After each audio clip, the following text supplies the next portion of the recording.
અમરેલી જિલ્લાના કુકાવાવના જીતુડી ગામ ખાતે આંબેડકર નગર વિસ્તારમાં જેબીનો પુલ નમી જવાના કારણે લોકોમાં ભયનો માહોલ જોવા મળ્યો છે। જીતુડી ગામ ખાતે આંબેડકર નગરમાં જેબીનો પુલ નમી જવાના કારણે મકાનો પર તાર આવી જતા સ્થાનિક લોકોમાં ડર જોવા મળ્યો છે। સ્થાનિક લોકોને તંત્રને રજૂઆતો છે કે પુલ તાત્કાલિક સરખો કરવામાં આવે તેવી લોકમાંગ ઉઠી છે। જેબીમાં 2 વખત 3 મહિના પહેલા અરજી કરેલ હોવા છતાં કોઈ કાર્યવાહી નહીં તંત્ર દ્વારા કરવામાં આવતી નથી। ત્યારે લોકોની માંગ એ છે કે જો કોઈ જાનહાનિ થશે તો તમામ જવાબદારી જેબી નહીં રહેશે એવી લોક માંગ ઉઠી છે। અનેક રજૂઆતો કરવા છતાં તંત્રના પેટનું પાણી પણ નથી હલતું। જે કેસી ગુજરાતી સાથે પ્રકાશ વઘાસિયા, જીતુડી।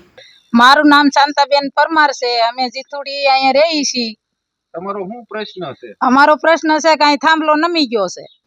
તમારે શું રજૂઆત છે? રજૂઆત એ છે કે થાંભલો કા હમો કરી જાય ને કા બીજો નાખી જાય। અમારે અહીં બાળ બચ્ચા રમતા હોય।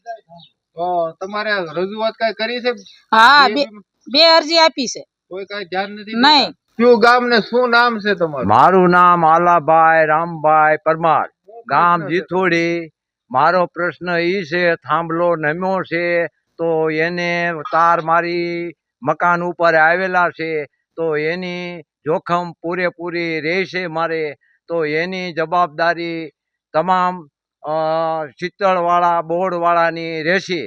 તો મેં એને અરજી આપતા 2 અરજી આપી તો તમામ આ અરજીથી મને જવાબ મળ્યો નથી હજી, અને તાબડતોડ આ થાંભલો નાખવા વિનંતી કરું છું હું।